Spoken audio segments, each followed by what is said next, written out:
The State Department has confirmed yesterday that Friday will be Secretary Clinton's last day at the State Department. With us now in Washington, CBS News Political Director John Dickerson. So, John, let me begin with immigration. Is this an idea whose time has come, or is it we, too, can read election results?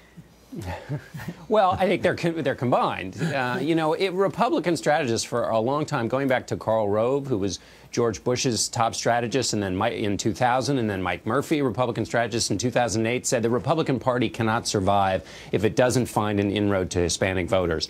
And now the election results have spoken louder than those two strategists, and the entire party, well, not the entire party, but a lot of its loud voices have come on board with this idea. So you have a moment here where both parties are anxious to seize it.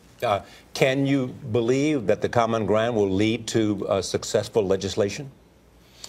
Well, in the way things are now, you have to be skeptical about progress. But you do have a group of Republicans who want a deal here. Now the question is on the details. And the key one, of course, to watch is why won't this be like immigration, the immigration process in the past, say the one Reagan passed? And that's what makes a lot of Republicans skeptical. And the worry there is that you get what these Republicans would call amnesty, but then no enforcement. So you get sort of the politically beneficial part, the part that allows these undocumented workers to come in out of the shadows, but then you don't enforce the border measures that keep more people from coming in. John, Mitt Romney in the exit polls got 27% of the Hispanic vote. That was the lowest number since Bob Dole got. How much of this is about 2016, the future of the Republican Party, and the need to court the fastest growing minority group in this country, Hispanics? Well, you heard the clip of John McCain basically saying it's all about that. But that's not entirely true. You have a lot of business leaders who are saying both at both ends of the immigration scale, both the agricultural workers, but then also the high-tech workers. There needs to be, there's an economic imperative for straightening out the immigration system. And there's also a part of the American fabric that we are a nation of immigrants.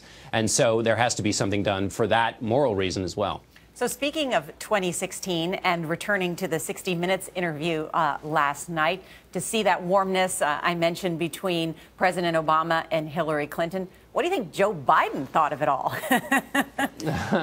Well, I think he was probably looking on the calendar for his 60 Minutes interview to be scheduled for August in 2015. I think he wants that kind of a tableau.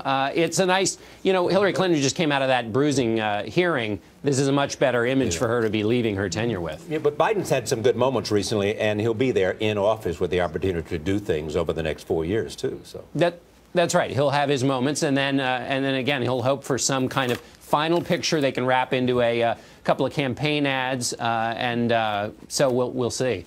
John Dickerson, good to see you. Thanks so much.